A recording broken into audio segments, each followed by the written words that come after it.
为了带老家10几个货运司机告别长途风险，在家门口赚高薪，我抵押房产砸了几百万，拿下周边客运路线包圆所有成本，让他们零风险开车拿钱。可春运最赚钱的关键节点，这群人直接堵死客运站，集体要挟停运。你一趟收285块票钱，只给我们80块，黑了我们200块血汗钱，以后必须给200一趟，200块一趟，不然我们直接停运。我没废话，当场撕了合同。转头签了隔壁县的下岗司机，半年后我赚得盆满钵满，跟着我的司机个个月入过万，而闹事的人被全行业拉黑，他们跑黑车被罚到倾家荡产，带头的司机带着所有人跪在我客运站门口，求求你，哪怕一趟50块都愿意回来跑。不好意思，自己选的路，跪着也要走完。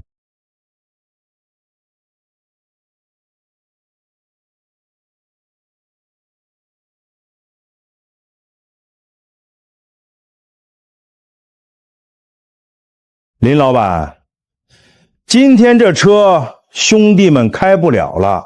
老赵，第一批旅客马上就进站了，你闹什么脾气？林宇，咱们明人不说暗话，一趟车你收285块钱，发到我们手里才80块，你这心肠也太黑了吧！就是，我们起早贪黑在路上跑，你坐办公室里吹空调，凭什么大头都让你拿了？坑自家村里人也不怕遭报应，黑了我们200多块血汗钱，真把我们当傻子糊弄！好，来，你们自己看，买车钱谁出的？路线承包费谁垫的？你们跑长途的油费、过路费，还有车的高额商业险，哪一分钱是从你们的80块提成里扣的？你们零风险、零成本，只要坐在驾驶室里踩油门，一趟80，一天跑5趟就是400。这在咱们县城，哪个老板能给你们开这个价？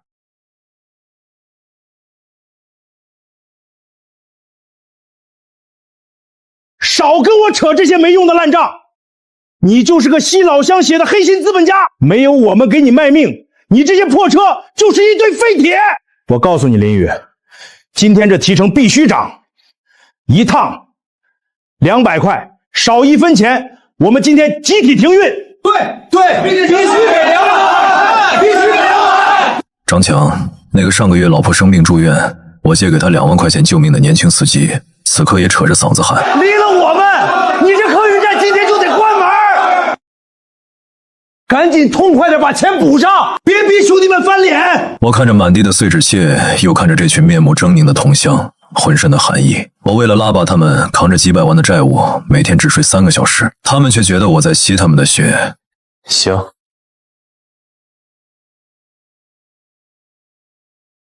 怎么现在知道怕了？早痛快点拿钱不就完？我当着他们的面把15份合同叠在一起，直接撕成2半。嫌少，那你们滚吧。林宇，你疯了！马上就要发车了，你把我们开了，谁去开那些车？你今天要是发不出车，旅客能把你的客业站给砸了！这就不用你们操心了。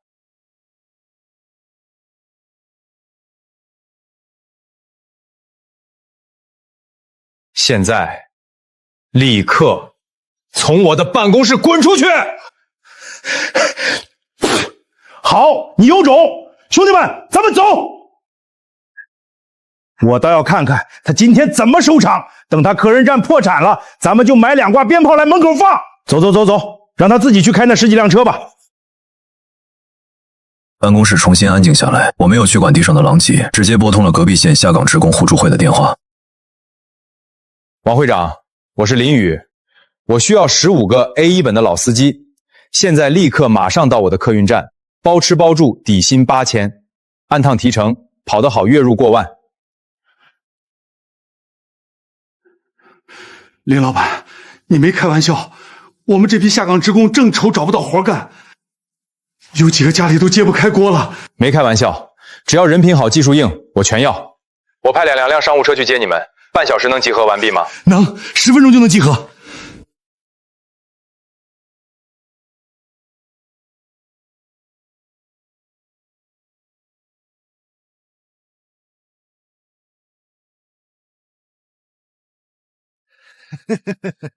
20分钟后，2辆商务车及时进站。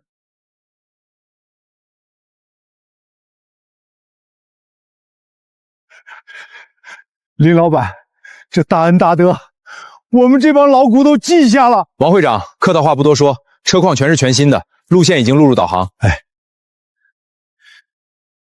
半小时后，春运第一波高峰就要来了。林老板放心，林老板放心。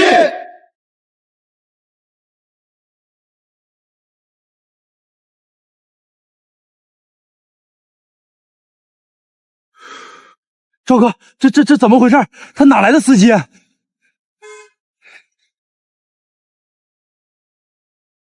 他去哪儿找的野路子？这不可能！当晚车队平安归来，我把这批新司机召集在调度室，当场结算提成，并立下铁规，绝不超载，严控车速，服务必须到位。王会长带来的人确实靠谱，接连几天车队运转的井井有条，每天的利润流水都在翻倍。可我还没来得及喘口气，老赵的反扑就来了。林总，一早上都没几个人进来，全在路口被截胡了。截胡？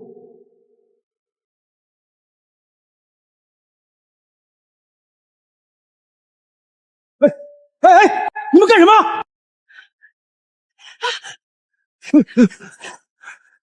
喊什么喊？去省城是吧？坐我们的车只要5块钱。我们不坐，我们去站里买票，站里的车安全。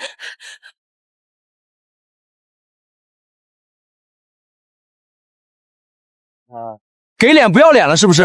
站里一张票15，我们才5块。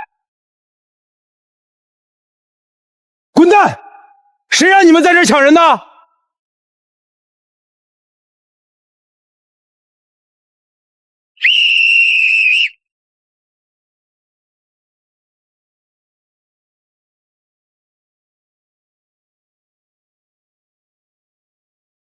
哟，林大老板发这么大火干什么？老赵，你懂不懂规矩？带人堵我的大门！林宇，你少拿老板的架子压我。大马路是你家开的，旅客爱坐谁的车就坐谁的车。就是，你卖15，赵哥卖5块，老百姓又不傻，凭什么让你赚黑心钱？5块来回油费，过路费都不够。老子借了高利贷，弄了5辆2手大巴，只要人拉得多，跑几趟就回本了。你疯了？那种报废车你也敢拉客？轮胎都平了。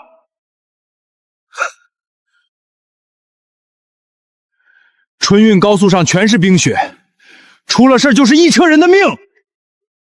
少在这猫哭耗子假慈悲，你就是个看老子抢了你的生意眼红。我告诉你林宇，老子不仅要抢你的客，还要把你这破站击垮。正规站又怎样？手续全又怎样？老百姓只认便宜，你那些新车就留着自己开去火葬场吧。破旧的大巴车载满贪图便宜的旅客，轰鸣着扬长而去。我站在原地看着一波又一波的旅客被黄毛强行拉走。当晚我留在客运站值班，凌晨3点，窗外突然传来几声沉闷的异响。我猛地推开椅子，抓起手电筒冲下楼，每一辆车的轮胎都被人用利器狠狠捅穿。我走到保安室，值班的老大爷倒在地上，已经晕了过去。监控主机的机箱被砸得稀巴烂，里面的硬盘不翼而飞。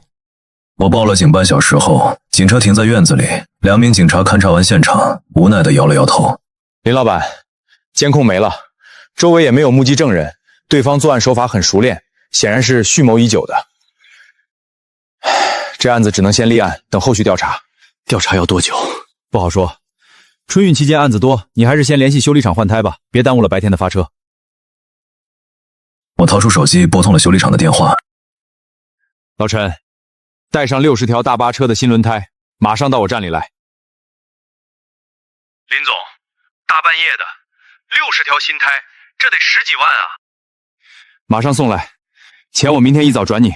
老赵，你既然想玩命，那我就陪你玩到底。60条新轮胎换上，大巴车照常发车。可春运最高峰，站里却门可罗雀。老赵那5辆报废车死死堵在几个关键路口，5块钱的白菜价把旅客全拉走了。我的大巴车一趟趟空跑，光是油费、过路费和人员开支，每天都在疯狂烧钱，几百万的投资眼看就要被这无底洞拖垮。林老板，这个月的贷款什么时候结？听说你那客运站快黄了，我警告你，明天下午5点前再不把这期的30万还上，你抵押的那2套房产，我们直接走程序查封。账上的流动资金已经见底，连买泡面的钱都快凑不出了。林宇，你是不是有？我听村里人说，你为了赌气把老赵他们全开了，现在天天空车跑，欠了一屁股债。我看着这个下个月就要跟我领证的女人，压着火气。生意上的事儿你别管，我会处理好。处理个屁！林宇，你少在我面前装大老板，你现在就是个连房子都要被银行收走的穷光蛋。我陈雪绝不可能跟着你背债，我们完了。门外几个刚交接班的新司机愣在原地，进也不是，退也不是。你们还跟着他干，他马上就要破产了，连你们的工资都发不出来，一群。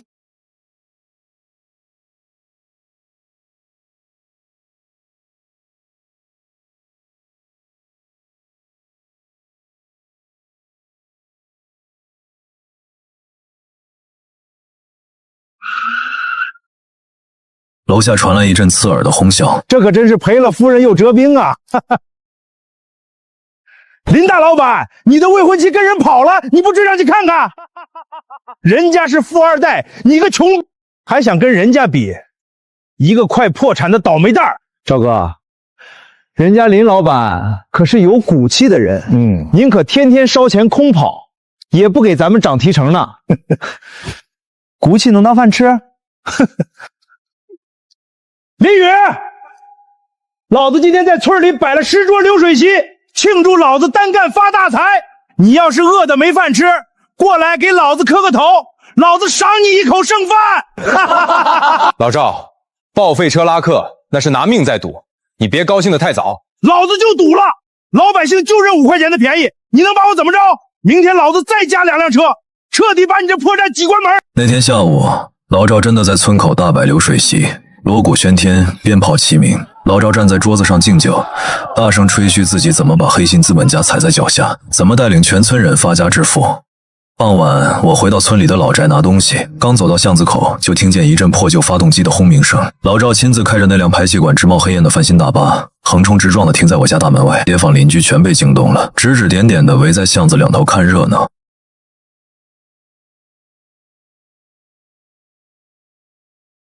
林老板，赵哥怕你饿死，特意给你送饭来了。他们对着我家刚刷好红漆的大铁门猛地泼了过去。林宇，这叫敬酒不吃吃罚酒，这只是个警告。你再敢跟我抢客，下次泼进去的就不是泔水，是汽油。破大巴车喷出一股刺鼻的黑烟，嚣张的倒车离开。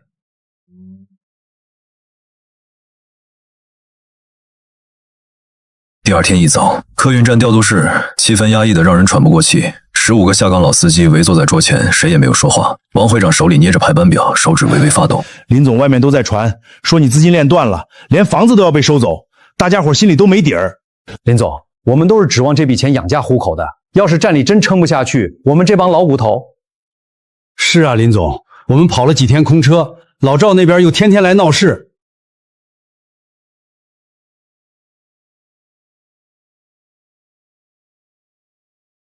这是我最后的私人积蓄，这15万是你们下个月的保底工资，现在一人拿1万，提前发。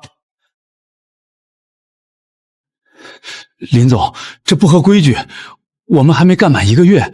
拿着。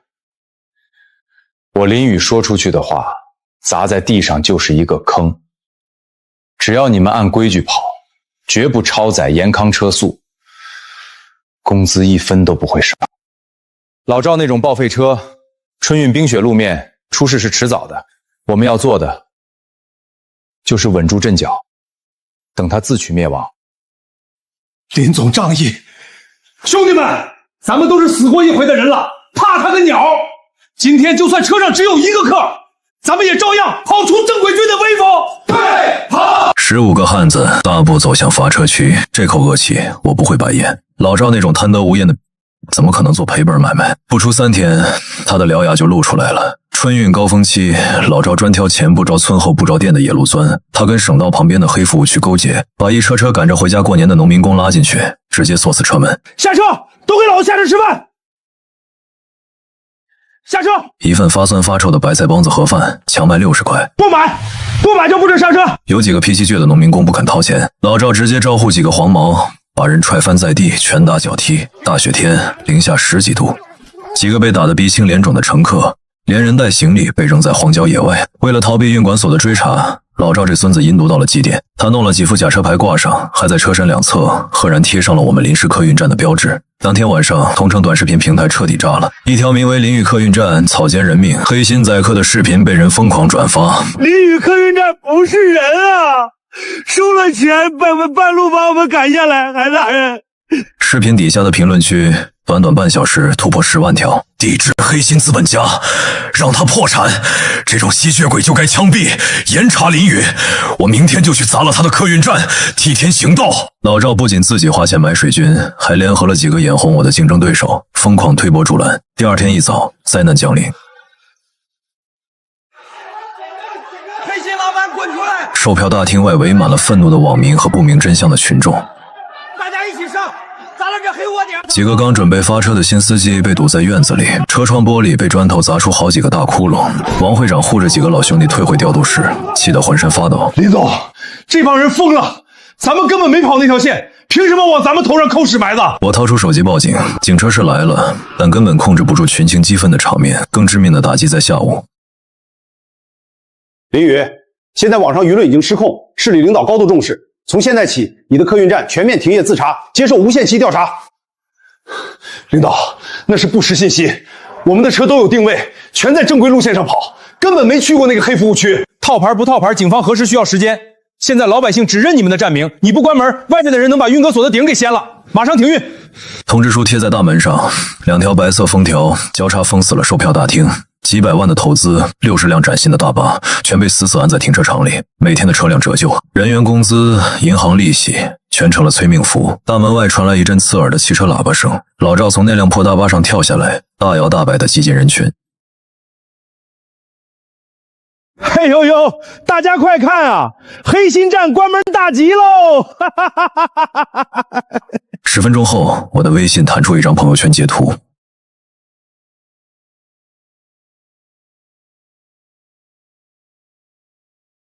底下陈雪点了个赞，还评论了一句：早看清他是个废物，活该。看着手机里老赵那张嚣张的脸，又听着网民的谩骂，我没有崩溃，反倒冷嗤出声。既然地方上查证套牌车需要时间，老赵又把事情闹得这么大，那我就把这天彻底捅破。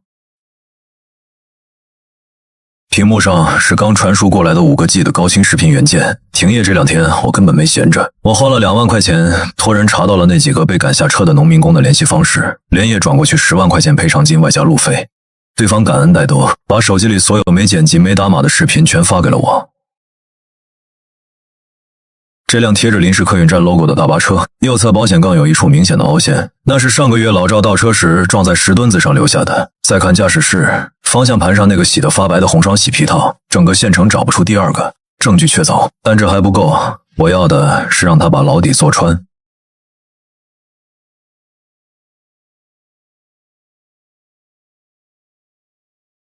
老李，设备带齐了吗？隐形摄像头、录音笔全副组装。你小子这招够狠的，我已经在去那个黑服务区的路上了。外围伪取证不够，老赵反侦查意识很强，车架号肯定磨了，必须派他车内乘破交易、殴打乘客完整过程，还要录下亲口承认套牌的证据。你想怎么干？我派实习记者上去。不，我亲自去。你疯了！他们那帮人全认识你，你一露面，几十个混混能把你活撕了。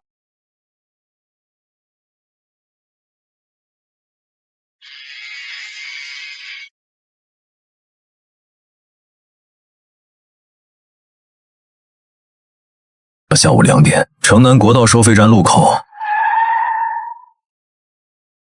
老赵那辆翻新大巴横停在路边，车身上临时客运站的字样格外扎眼。去省城的，上车上车，50块钱一个人，赶紧的！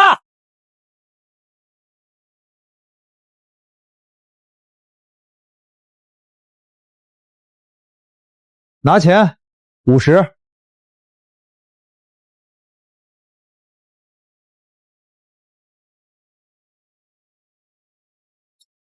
穷酸样。赵哥，满员了，走着。兄弟们坐稳了，今天带你们走条近道。车子没走多远，突然一打方向盘，拐进了一条坑洼不平的土路。车厢里有人察觉不对劲，师傅，这路不对吧？省城不是走高速吗？闭嘴！高速封路了不知道，爱坐坐，不坐滚下去。大巴车在野地里颠簸了2个多小时，出现了一排破旧的彩钢瓦平房，外面围着一圈铁丝网。这就是牢里蹲点的那个黑服务区。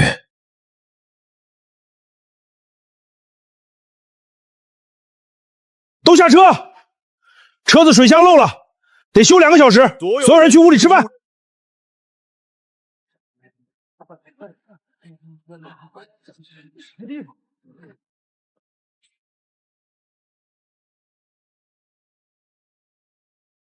一人1份饭，100块。不买饭的就在院子里冻着，别想上车。100块，这喂猪的玩意儿你们卖100，你们这是抢劫！我要报警！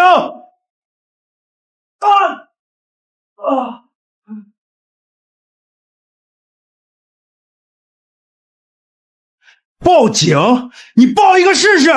到了这儿，老子就是王法！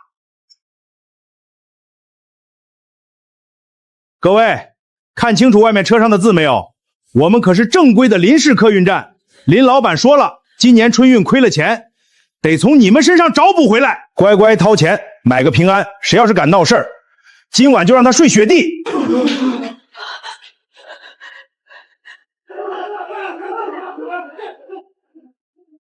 老李，录像保存好了吗？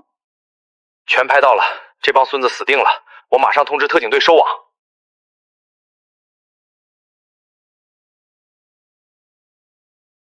100块1份是吧？老，赶紧掏钱！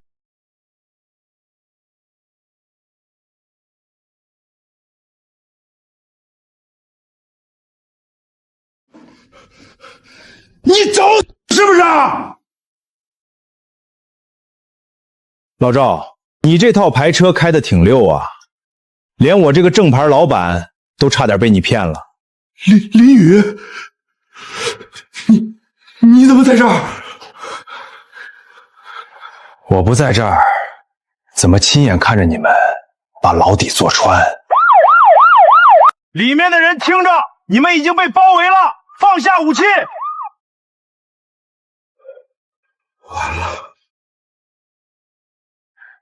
老赵，你说的对，骨气不能当饭吃，但能让你把吃进去的连本带利吐出来。这赵哥，条子是条子，慌什么？林宇，你以为报个警就能弄死我？这穷乡僻壤的派出所，老子早打点好了。今天就算是天王老子来了，你也得给老子脱层皮。都给老子蹲下！谁敢出声，老子先剁了他！林宇，你敢阴我，老子现在就拿你当人质，我看外面的警察能拿我怎么样？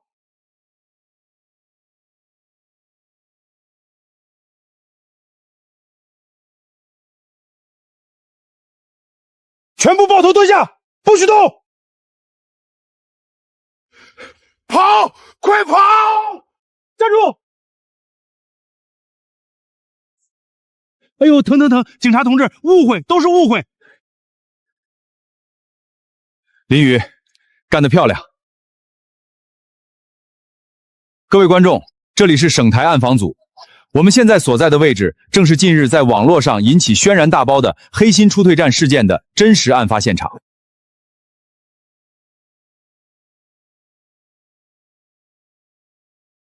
林宇同志，感谢你们提供的关键线索，这次收网行动非常成功。林宇，你别得意，老子出来还要弄死你！你出不来了，套牌敲诈勒索、涉黑非法拘禁，再加上危害公共安全，你下半辈子就在里面慢慢熬吧。至于你借的高利贷，留给你老婆孩子慢慢还。第二天一早，客运站大门外依然围满了人。这次不是来砸场子的，而是全城媒体和看了早间新闻的群众。省厅工作组的领导大步走下车，紧跟在后面的是昨天那个趾高气扬来封站的当地运管所王所长。林宇同志，委屈你了。这就是你们地方上的执法态度，不查账不核实，仅凭网上的几段造谣视频，就把一家手续齐全、合法合规的企业给封了。领导，我们也是为了平息舆情。你们这是胡闹！平息舆情靠的是查明真相，不是拿守法企业开刀。这封条我撕了。对于地方上这种不严谨甚至涉嫌渎职的执法行为，省厅一定严肃追责，绝不姑息。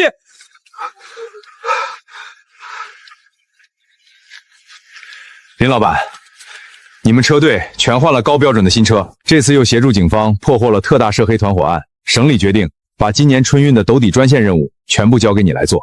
另外，省厅特批了100万的专项补贴，今天下午就会打到你们客运站的对公账户上。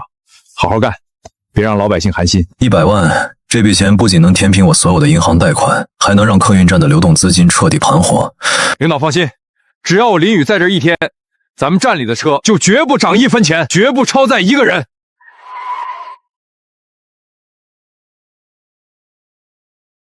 林宇，我就知道你一定能行。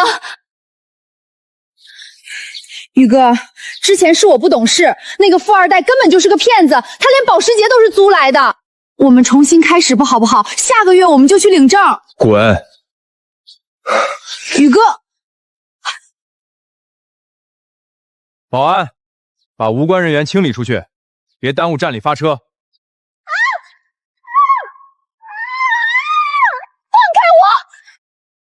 当天下午，100万专项补贴准时到账，银行信贷员的电话再次打来。林总，您看您那笔贷款，我们行里决定给您延期3年，利息全免，您千万别把钱转走啊！我直接挂断，把钱转到了隔壁4大行的账户。至于老赵高利贷公司找不到他人，直接带人搬空了他家所有的电器和家具。他老婆带着孩子连夜跑回了娘家。村里那10桌流水席的钱到现在还没结清，饭店老板天天堵在他家门口破口大骂。而那15个跟着他闹事的同村司机，不仅被全行业拉黑，还因为参与套牌和敲诈勒索，全部被警方传唤。调度室里，王会长拿着排班表，笑得合不拢嘴。林总，春运兜底专线的票全卖空了，咱们这60辆车连轴转都跑不过来。告诉兄弟们，保底工资照发，这个月表现好的，奖金翻倍。大巴车一辆接一辆驶出发车区，引擎的轰鸣声响彻整个客运站。各车注意，春运专线准点发车，把老乡们平平安安送回家。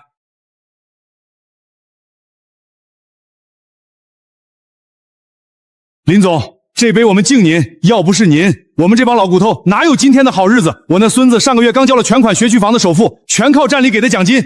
干！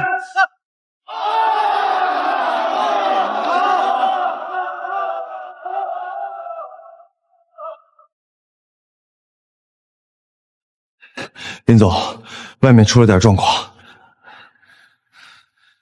大门口不知道打哪儿来了一群叫花子，赖在雪地里死活不走。叫花子，给点钱打发了就行了。大过年的，别冻坏了人。给钱不要，我拿了500块钱出去，那带头的直接把钱扔了，非说要见您。赶都赶不散，手里还拿着破木棍，再闹下去，怕是要惊动派出所了。大过年的来咱们模范站出眉头，兄弟们，抄家伙，出去把这帮要饭的轰走。等会儿，我亲自去看看。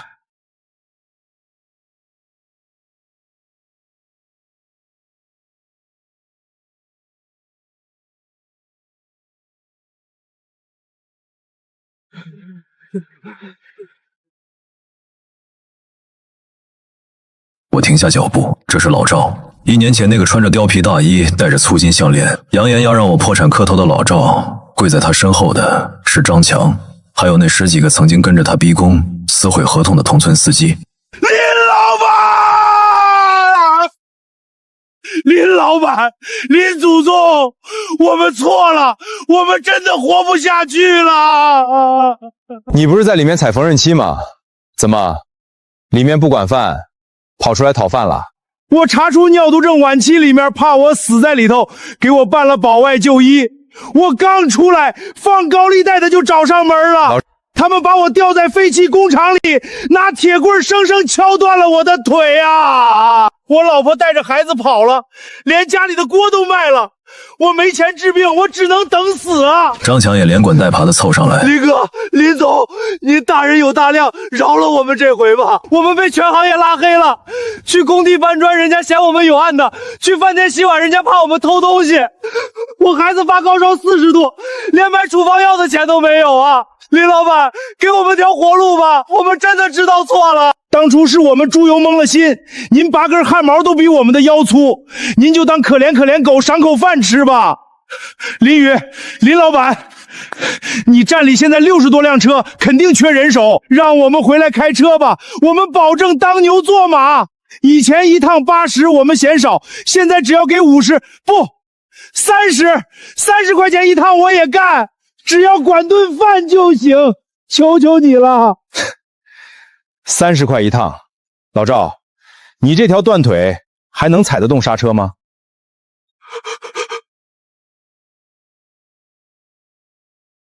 ？1年前，在我的办公室里，你们把账本撕碎砸在我脸上，逼着我涨到200块一趟，少1分钱就集体停运，那股子狂劲儿呢？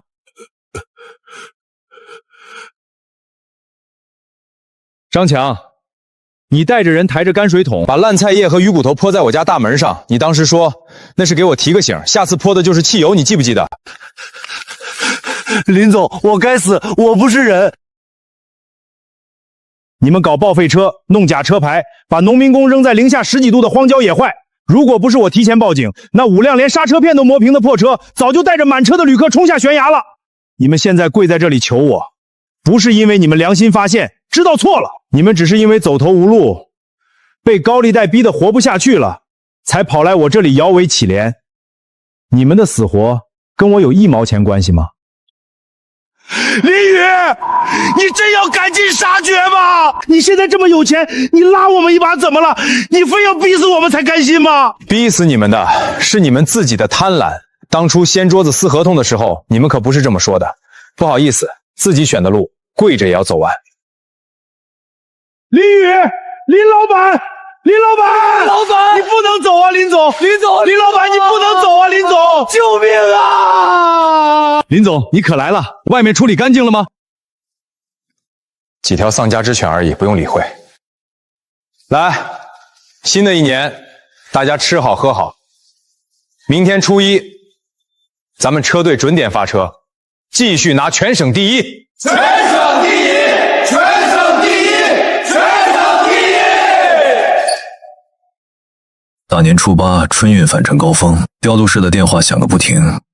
3号线加2辆车，4号线满员了，赶紧让备用车顶上。我抓起桌上的车钥匙，刚准备出门，老李推门进来了。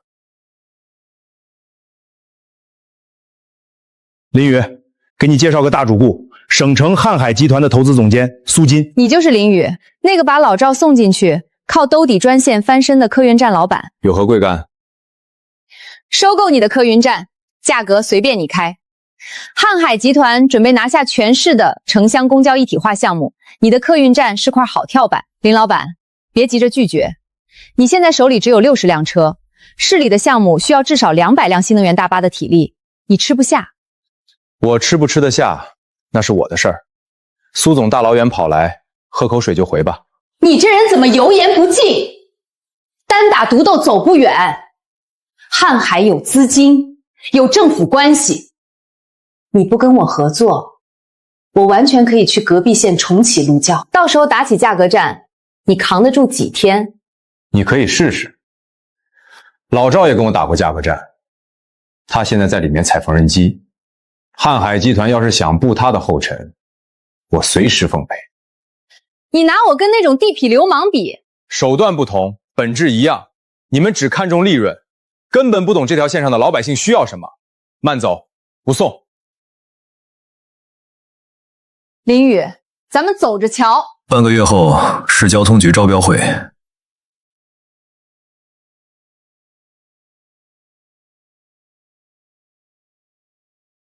瀚海集团计划投入3个亿，全面引进高端商务车，实行点对点接送服务，彻底淘汰传统大巴，提升全市交通形象。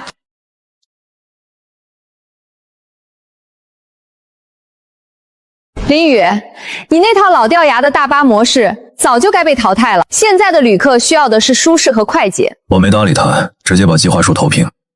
我的方案很简单，保留大巴，票价下调20%，增设村镇停靠点。全场哗然。下调票价？你疯了？运营成本怎么算？车辆折旧怎么算？你这是做慈善？我算过账，高端商务车一趟载客7人，成本高，票价至少要定在50块。但在座的各位去下面村镇看过吗？留守老人去县城看病，农民工背着蛇皮袋去工地，他们舍不得花50块钱坐商务车，他们宁愿在零下10度的雪地里等2个小时，就为了省下10块钱的差价。交通是民生，不是你们资本游戏里的摇钱树。资本不赚钱，谁来维持运营？你靠情怀能发工资吗？我靠的是规模和极低的空工率，只要票价足够便宜，批次足够密集，老百姓就愿意做，薄利多销一样能赚钱，而且赚得干净，赚得踏实。会场里鸦雀无声，几个市局领导频频点头。招标会结束，结果要1周后公布。当天下午，林总出事了！怎么了？瀚海集团那个苏总非要亲自去考察最偏远的盘山公路那条线，他开的那辆越野车在半山腰抛锚了。今天有暴雨预警，那地方连手机信号都没有。他一个人带了个司机，但那司机也是省城来的，根本不认识路。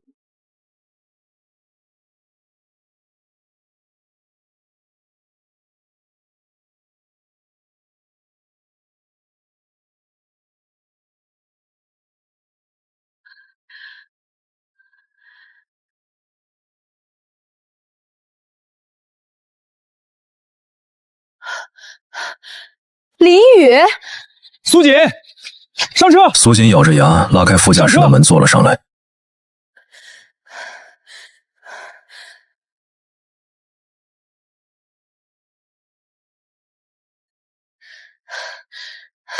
谢谢。苏总不是说要用商务车跑这条线吗？就这路况，你的商务车底盘能撑过几个坑？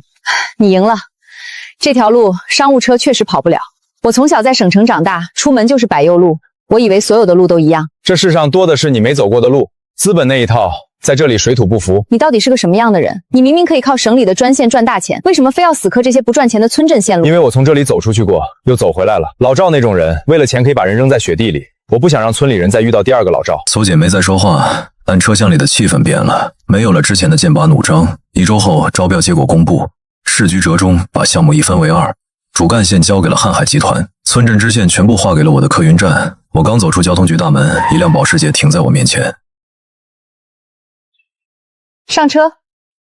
干嘛？请你吃饭，庆祝我们打平了。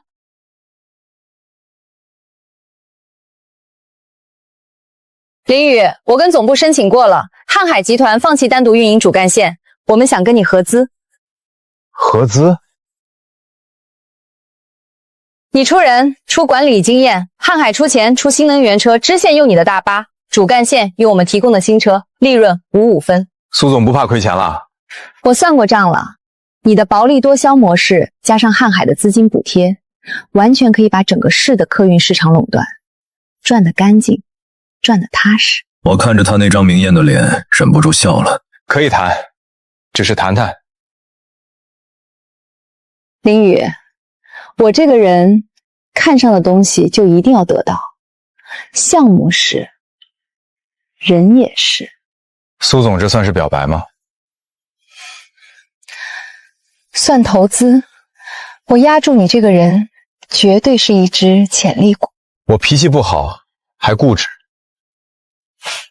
巧了，我也一样。林宇，敢不敢接我这笔投资？合作愉快。林总，上个月的营收出来了，咱们的城乡公交一体化项目净利润破了1000万，省里把咱们的模式当成典型，准备全省推广。给大家发奖金。这个月连轴转，兄弟们辛苦了。得嘞。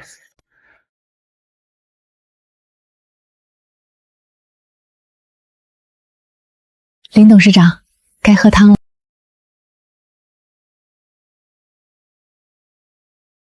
苏总亲自熬的汤，我可得喝个底朝天。少贫嘴。省里明天的表彰大会，你要上台发言，稿子准备好没有？用什么稿子，心里有底儿，上去直接说就行。行了，少在这儿贫。王会长还在外面等着汇报全省推广的进度，你赶紧去开会。全省推广的进度不用他汇报，我刚才看过了。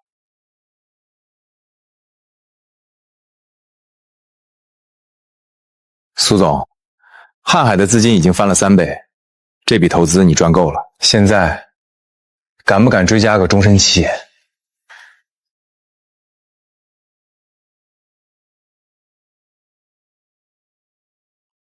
林宇，你这是蓄谋已久啊！对你，我从来都是明抢。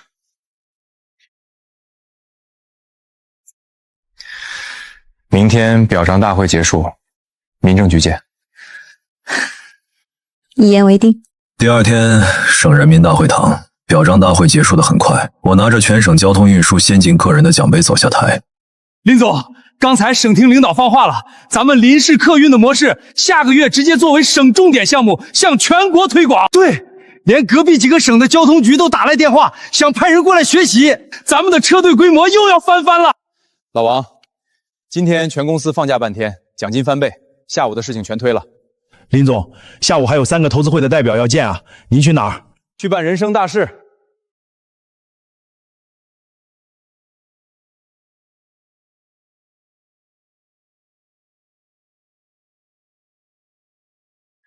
走吧，林太太。林老板今天效率挺高，身份证带了吗？早就放在车里了。恭喜2位新婚快乐！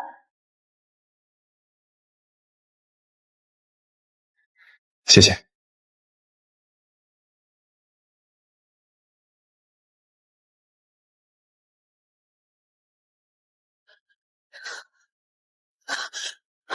林宇，真的是你！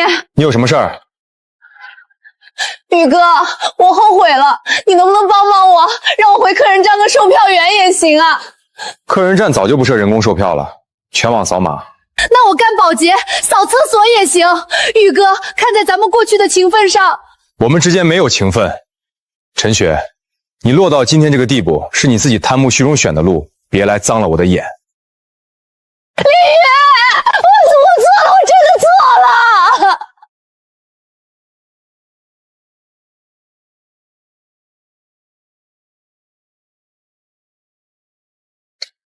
前未婚妻，一个早该翻篇的陌生人。这女人也够惨的，不过比起你那个同村的老赵，她还算幸好。老赵怎么了？你不知道，昨天晚上的新闻，老赵在天桥底下冻死了。张强那帮人去外地黑煤窑打工，遇到矿难，全被埋在里头了，连个收尸的都没有。因果报应，他们就悠悠自取。林宇，过去的事儿彻底清零了，现在咱们该谈谈未来的大项目了。什么大项目？生个继承人啊！3年后，省城私立医院顶层 VIP 产房外，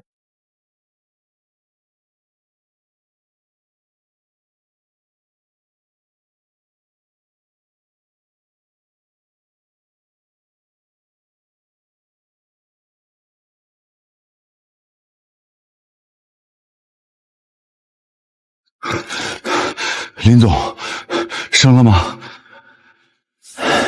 还没，进去3个小时了。您别急，苏总吉人自有天相。林总，有个天大的好消息，我憋了一路了，非得现在跟您汇报。说，证监会的批文下来了，咱们林氏客运集团下个月正在主板敲金上市，市值预估突破500亿。行了，老王，上市的事情按流程走。敲表那天让副总去，我休产假。您休产假，林总，那可是敲百啊，一辈子就这么一次露脸的机会。恭喜林先生，是个男孩，母子平安，7斤8两，非常健康。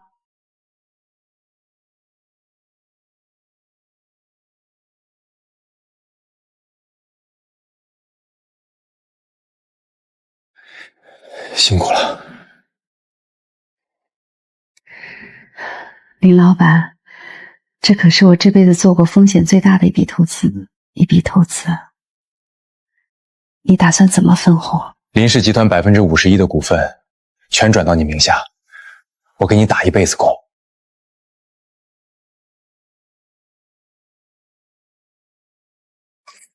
林宇，你看他长得多像你。向我好，以后接我的班儿，继续去跑那些不赚钱的村镇线路。咱们的儿子以后不用再走烂泥路了。对，全国的村镇公交网已经全覆盖了，现在所有的路都是康庄大道。